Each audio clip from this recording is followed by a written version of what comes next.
Bonjour frères et sœurs, bienvenue de retour dans 2 Corinthiens. Nous sommes dans le chapitre 10.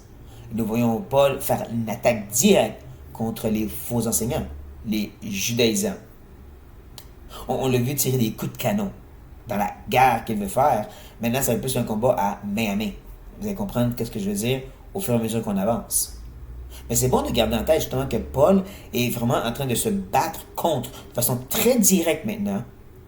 Il se bat contre ces super apôtres, ces hommes maîtres de la rhétorique et de l'argumentation, et tous ceux qui s'associent à eux, qui veulent supporter ces hommes dans leur attaque contre Paul et son ministère, son message de l'évangile de Jésus-Christ. Et il va donc démontrer que lui-même est capable d'argumenter si c'est ça que vous cherchez. On va voir que Paul va utiliser des méthodes de argumentation rhétorique dans notre petite section, les versets 12 à 14. Mais juste dans le verset 12, il va utiliser une des méthodes où est-ce que tu répètes la même expression à maintes et maintes fois, un peu comme mitraillette. Tu confonds la personne en mitraillant le même mot, la même idée, encore et encore. Parce que ce qu'il veut faire, c'est démontrer à quel point que c'est confondant ce qu'eux est en train d'apporter, ces judaïsants. Mais il va continuer cette méthode de répétition dans les prochains versets pour démontrer c'est quoi vraiment la mesure par laquelle vous pouvez reconnaître un enseignant, un ouvrier de Dieu. Et d'autres qui sont juste là pour la chair. Donc, on va essayer de découvrir cette mesure avec Paul. Et on va commencer avec le verset 12. Nous n'osons pas nous égaler ou nous comparer à quelques-uns de ceux qui se recommandent eux-mêmes, mais en se mesurant à leur propre mesure, et en se comparant à eux-mêmes, ils manquent d'intelligence. Ouch! En même temps, quoi? Commençons à décortiquer tranquillement le verset pour comprendre ce que Paul est en train de dire. Il commence en disant qu'il n'ose pas, ou nous n'avons pas ce courage audacieux. Déjà, on voit que c'est un coup bas ou un coup direct contre les faux enseignants. Je n'ai pas le courage audacieux comme eux. Il dit de s'égaler. Le mot parle justement de jugement dans une compétition sportive. Voici comment la traduction Summer traduit cette même petite phrase. Nous n'aurions pas l'audace de nous prétendre égaux. On n'est pas au même niveau que ces compétiteurs professionnels de la rhétorique. Je n'ose même pas me mesurer à eux. Il va même répéter un peu l'idée puis dire justement ou nous comparer. Qui parle encore de jugement, de juger quelqu'un avec quelqu'un d'autre. Intéressant ça. Ça démontre déjà où que Paul veut s'enligner. J'ose pas me comparer avec eux. Pourquoi? Parce que c'est ça que certains font. C'est là qui s'enlignent. Justement, on n'a pas l'audace d'être de se croire dans le même niveau compétition qu'eux, de se juger égal à qui? Ceux qui se recommandent à eux-mêmes. Et le mot recommander va vraiment d'être ensemble avec. En d'autres mots, leur mesure pour savoir si quelqu'un est vraiment bon enseignant, c'est qu'ils se mesurent à eux-mêmes. T'enseignes-tu comme moi, donc tu es un bon enseignant. C'est un peu ça l'idée. Et c'est ça qui continue à démontrer la folie de ceci dans la prochaine phrase. C'est pas aussi bien démontré dans la Louis II que moi j'utilise, mais on peut le voir vraiment encore plus clairement dans Lamartine, qui n'est pas moi. C'est une traduction qui existe depuis l'année 1744, et donc même si je suis vieux, je ne suis pas aussi vieux que ça. Mais Lamartine dit, mais ils ne comprennent pas qu'ils se mesurent eux-mêmes par eux-mêmes, et qu'ils se comparent eux-mêmes à eux-mêmes. Et vraiment, dans le grec, il y a cette répétition 4 fois de eux-mêmes à eux-mêmes, eux-mêmes à eux-mêmes. Je vais vous montrer la folie de comment leur niveau de mesure, leur structure de mesure, la façon de reconnaître un bon enseignant, c'est eux-mêmes envers eux-mêmes. Et je dirais qu'il n'y a rien de nouveau sur cela, encore une fois, parce que c'est ça qu'on voit de nos jours. Où est-ce que les hommes et les femmes reconnus comme des grands enseignants sont reconnus comme grands enseignants parce que les autres grands enseignants les reconnaissent. J'ai écouté plusieurs vidéos où que les gens veulent démontrer comment de nos jours, il y a vraiment beaucoup de cette autoglorification où est-ce que tel enseignant va dans l'église de telle personne puis dire « Wow, votre pasteur est incroyable. » Et ensuite, ça va dire ça. ce pasteur va dans l'autre église puis dire ton pasteur est incroyable. Donc leur mesure, c'est eux-mêmes. Tu peux considérer cet homme-là comme étant digne de confiance, un bon enseignant, son livre vaut la peine d'être lu parce que moi je le recommande. Et moi je suis recommandable parce que lui me recommande. Et lui, il est recommandable parce que moi je le recommande, puis ça devient juste circulaire. Et c'est vraiment ça qui se passe de nos jours. Il n'y a rien de nouveau sous le soleil comme avec l'Église de Corinthe présentement. Leur niveau de recommandation, c'est l'autre gars juste avant lui qui a prêché. Moi, je prêche aussi bien que lui. Et lui, il prêche aussi bien que moi. Donc, on est des bons prédicateurs. C'est ridicule. Mais c'est à ça. Et c'est pour ça que Paul termine en disant il manque d'intelligence. Ça fait aucun sens, ce raisonnement-là.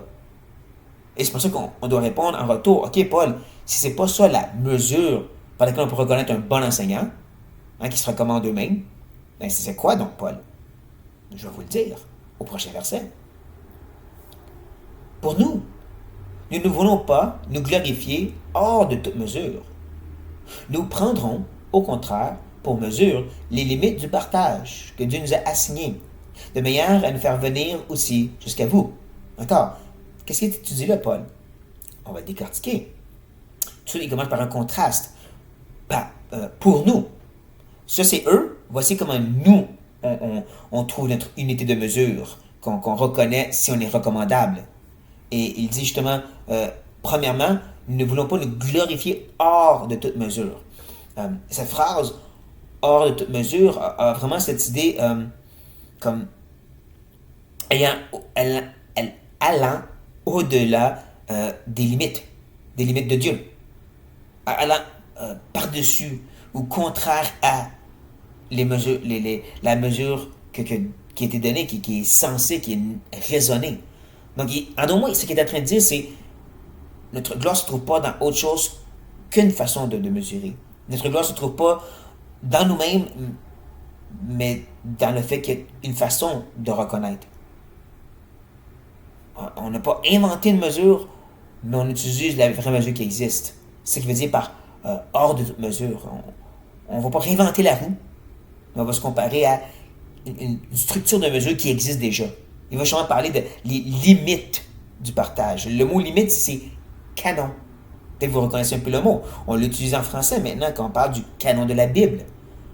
L'unité de mesure, la façon par laquelle on a reconnu si les livres devaient faire partie de la Bible ou non. Et juste, c'est guidé par Dieu, c'est de l'esprit, parce que c'est Dieu qui a mis ensemble sa parole, mais il a guidé les hommes dans la sagesse et l'intelligence de reconnaître une unité de mesure. En d'autres mots, est-ce que ce qui est enseigné dans ce livre connaît tout ce qu'on voit dans le reste de la Bible? Est-ce que ça vient de quelqu'un qu'on reconnaît?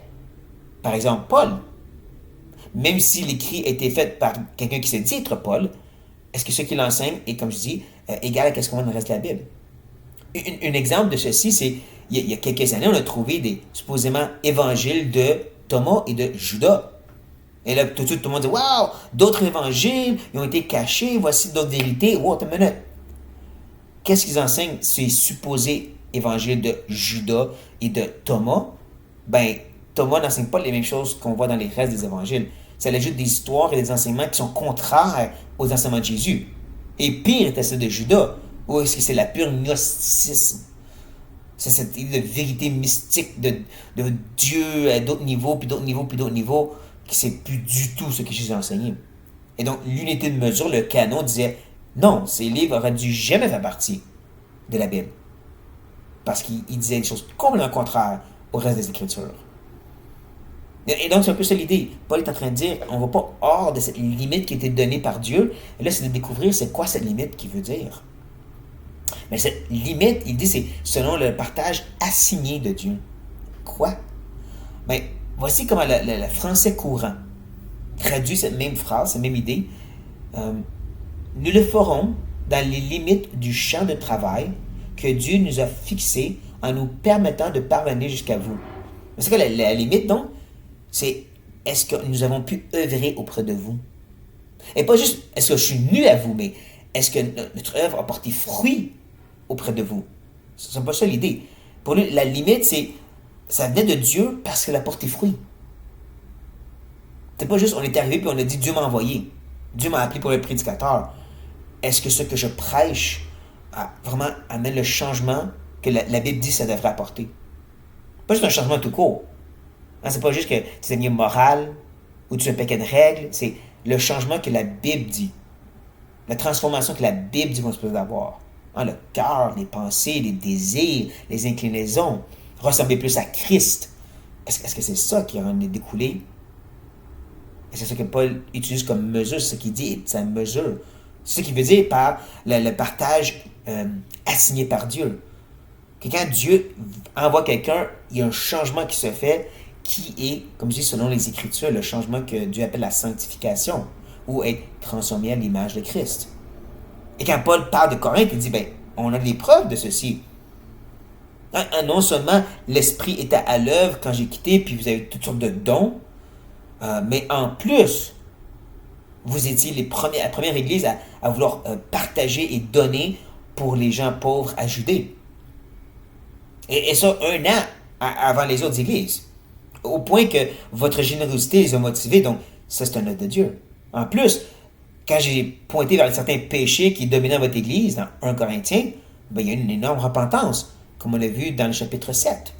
Ça, c'est encore une preuve que mon investissement auprès de vous a amené du fruit. La vraie repentance, un vrai changement zélé.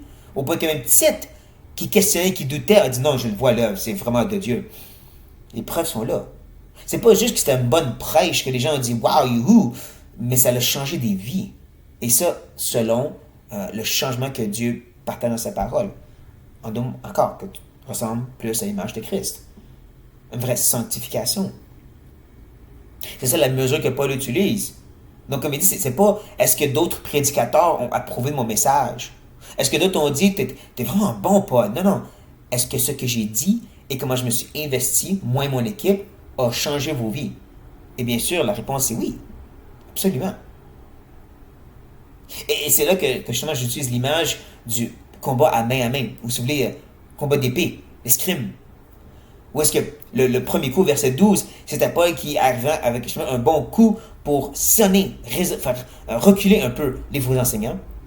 Mais ils sont rebattus et c'est là que le verset 13 est devenu un petit peu comme un coup de défense. Ah oui, c'est quoi ta mesure à toi, Paul? Ah, c'est l'œuvre de Dieu. Et c'est là qu'il arrive avec le coup final pour en finir une fois pour toutes, avec le verset 14, et qui perce directement au cœur, en disant « Nous ne dépassons point nos limites, comme si nous n'étions pas parvenus jusqu'à vous. Car c'est bien jusqu'à vous que nous sommes arrivés avec l'évangile de Christ. » Encore comme je dis, c'est vraiment un coup contre eux en disant « Nous ne dépensons point nos limites. » On n'est pas juste arrivé dans une église puis dire maintenant, on prend la direction. On n'est pas juste arrivé en disant maintenant je suis un pasteur, je suis un prédicateur, écoutez-moi. Non. Il n'a pas dépassé ces limites-là. Il n'a pas juste commencé à imposer ses idées. Je suis bon argumenteur, lui il dit que je suis un bon argumenteur, donc je le suis, écoutez-moi. Non, il n'a pas fait ça justement. Il a suivi la limite de Dieu, puis la limite de Dieu c'est qu'il est venu près d'eux, puis ça a porté fruit. C'est ça l'idée du verset 14. C'est ça le coup final, comme je dis, c'est ça la différence. Il vient juste de montrer les deux possibilités. Tu as la mesure où tu te mesures entre toi-même, ou d'autres qui disent « Waouh, t'es bon ». Puis d'autres qui disent « Toi aussi, t'es bon ». Ou la mesure où est-ce qu'il y a un changement dans la vie des gens. Et c'est là que Paul revient à la charge, puis dit justement, on n'est pas de ceux qui inventent notre propre mesure comme eux autres. Mais clairement, on a suivi la mesure de Dieu et la preuve, c'est vous. C'est où est-ce que vous êtes rendu maintenant? La preuve, c'est que l'année passée, comme j'ai dit, vous étiez prêts à donner. Là, quand eux sont arrivés, vous ne vouliez plus aider les frères dans le besoin. Est-ce que c'est donc une bonne chose? Le maître est obligé de vous encourager, non pour vous presser, vous rappeler cet amour qui était déjà là. Et si vous persévérez et à donner, encore, est-ce que c'est pas une démonstration que Dieu est à l'œuvre dans vos vies? Par ma présence, par mon message, par mon ministère. Parce que vous persévérez dans ce que vous avez déjà été engagé quand Dieu a touché vos cœurs. Mais quand eux sont arrivés, vous avez arrêté de faire ça. Qu'est-ce qui est vraiment bon? Qui est vraiment hors des limites? Qui est vraiment en train de dépasser ces limites et de s'imposer dans une œuvre qui est déjà en train de se faire par Dieu et d'autres ouvriers? Et c'est pour ça que je dirais, ce texte est un excellent rappel. C'est pas juste des gens qui sont recommandés par d'autres gens. C'est pas juste des gens qui paraissent bien et que d'autres disent « Wow! » Les vies changées. C'est pas juste quelqu'un qui veut bien prêcher une fois par semaine. C'est l'investissement dans la vie des gens et qui ressemble à chaque semaine, mois et année de plus en plus à l'image de Christ. Ces gens-là sont vraiment envoyés de Dieu. Ces gens-là ont vraiment dans la mesure qu'on pourrait dire qui est biblique, qui est divin, qui est vraiment de l'esprit. Pas juste celui qui paraît bien et qui prêche bien. C'est pas lui nécessairement qui est envoyé par l'esprit. Parce que l'esprit vient pour changer des vies. C'est pour ça qu'il parle de l'évangile de Christ. L'évangile de Christ, c'est pas juste voici comment être sauvé. C'est voici comment tu vas être transformé à l'image de Christ et ultimement rentrer dans la gloire, être glorifié comme lui. Et que tu es dans le processus maintenant. Et ça va se faire par l'œuvre de ces hommes que Dieu envoie dans nos vies. Donc, regardez à ces fruits-là, à cette mesure-là, frères et sœurs, et laissez faire les autres. Regardez pas à ceux qui se mesurent eux-mêmes par eux-mêmes, mais beaucoup plus qui suivent la mesure que Dieu établit, des vies transformées. Sur ça, prions. Père éternel, encore une fois, on veut te remercier parce que c'est toi qui es à l'œuvre. Premièrement, avant tout. C'est toi qui es souverain, c'est ton œuvre qui se fait. On peut faire des erreurs, on peut mal comprendre, on peut se faire emporter par des enseignants, mais à la fin de la journée, Seigneur, tu es souverain. On est tes brebis. Tu bâtiras ton Église et les portes de l'enfer ne vont pas prévoir devant. Et c'est ça notre repos. Que si on s'est trompé, si on s'est laissé emporter, tu es bon pour nous corriger, nous ramener. Comme Paul a fait auprès de l'Église de Corinthe. On prie que tu le fasses encore dans nos vies, dans la vie des gens autour de nous aussi. On prie par que tu réveilles ton Église pour réaliser que ce n'est pas ceux qui se recommandent eux-mêmes par eux-mêmes, qui se tapent dans le dos mutuellement, mais c'est ceux qui amènent vraiment un changement dans la vie des gens, qui sont animés de l'Esprit. Parce que ton Esprit nous change, nous façonne à l'image de ton Fils. Et c'est ça qu'on veut regarder et chercher. Et donc on prie, Seigneur, réveille ton peuple, ouvre nos yeux, rends-nous alertes. Et merci pour l'œuvre que tu fais dans nos vies par ces hommes et ces femmes matures qui investissent auprès de nous, que tu as envoyés pour ça, Seigneur.